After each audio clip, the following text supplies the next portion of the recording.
Good morning and welcome back to the channel. It is Sunday, October the 5th. I hope that you guys are having a great weekend and getting plenty of rest and recuperation from last week.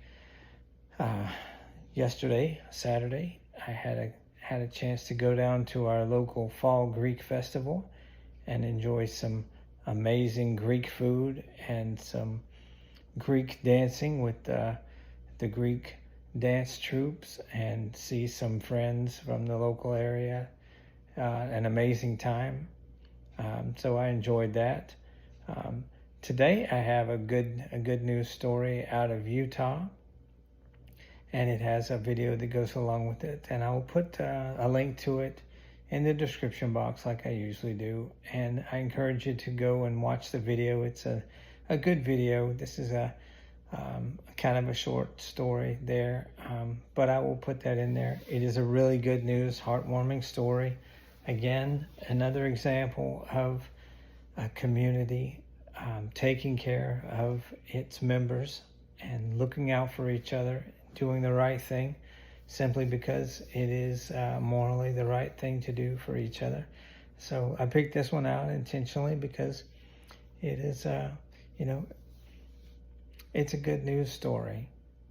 So I'm going to read this and then maybe a couple of Bible verses, and probably be it for today. But I hope these are encouraging whoever is out there that may be looking at my channel.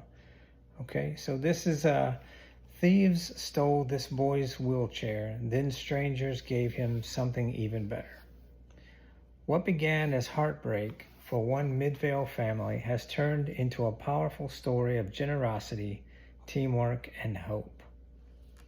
Just 1 week after thieves stole 11-year-old Axton Bird's donated electric wheelchair, a group of local nonprofits came together to not only replace it, but to surprise him with even more. Axton lives with arthrogryposis multiplex congenita, AMC, a rare genetic condition that causes stiff joints and weak muscles, making it difficult to walk long distances. Insurance had not provided him a wheelchair, so when someone donated one, it was a lifeline. That's why it was devastating when it suddenly vanished from the family's parking lot. When the wheelchair was stolen, we kind of hit rock bottom, Axton's dad, Jason Bird, shared. All we were seeing was red and anger, thinking, how could someone do this? But I had to remind myself and remind my wife and my family that sometimes God works in mysterious ways, and God brought these wonderful people to us. One of those people was Mike Felice with Disabled Outdoorsman Utah. After seeing the story on Fox 13 News, he immediately knew who to call. Let's don't focus on the negative. Let's focus on the positive and what we can do to resolve this. And let's get this young man a new chair, he said. Together with Compassion Mobility and other organizations, the community quickly rallied. Within a week, Axton had a brand new wheelchair. This one specially designed so that he can operate it with his elbow. The kindness didn't stop there. King's Camo offered to outfit Axton with hunting gear, while Huckleberry Hiking donated tandem hiking equipment to help him enjoy trails with greater ease. Supporters even raised $2,500 for the family to use toward other expenses. What an amazing gift. Seeing his son in the new chair left Jason almost lost for words. Overwhelmed, overjoyed, speechless, he said. To watch our son have the independence and mobility that he deserves and have such a really awesome and cool wheelchair that he can grow into and have for many years to come means the world to us and our family. And there is a video that goes along with it.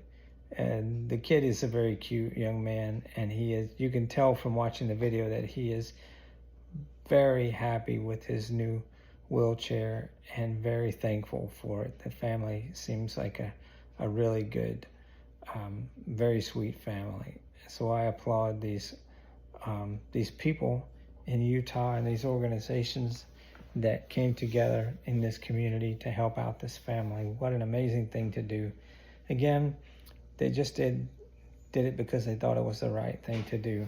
So great job to this community, and doing the right thing for the right reason. And so I'm going to read a couple of verses I think that go along with this helping. Philippians 2:4. Let each of you look not only to his own interests, but also to the interests of others. Hebrews 13:16. Do not neglect to do good and to share what you have, for such sacrifices are pleasing to God. Galatians 6:2. Bear one another's burdens and so fulfill the law of Christ.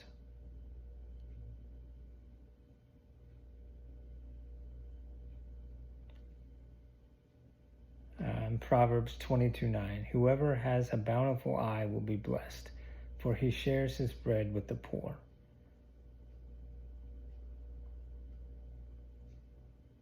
Deuteronomy 15:11.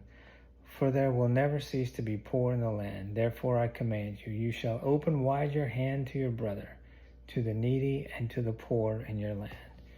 So, not that we didn't already know this, but God expects us to help those who are in need in our community and across the world, not just those in our community. So it doesn't have to be anything extravagant. It could be something small. It could be anything. It could be a gesture, a smile. Like I've said before, just opening the door for someone, smiling at someone, saying good morning or good day. Or it could be something a little more substantial, like buying a wheelchair for someone.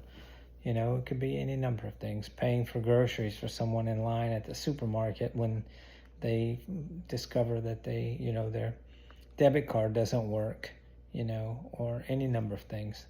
There is no shortage of good things, good deeds that you can do to help your fellow man or woman out every day on this earth.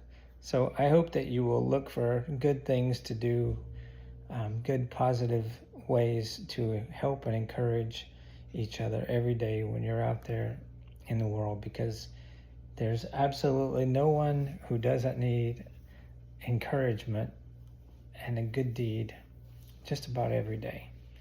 That's probably going to be it for today. God loves you and I love you, and I hope that you enjoy the rest of your weekend.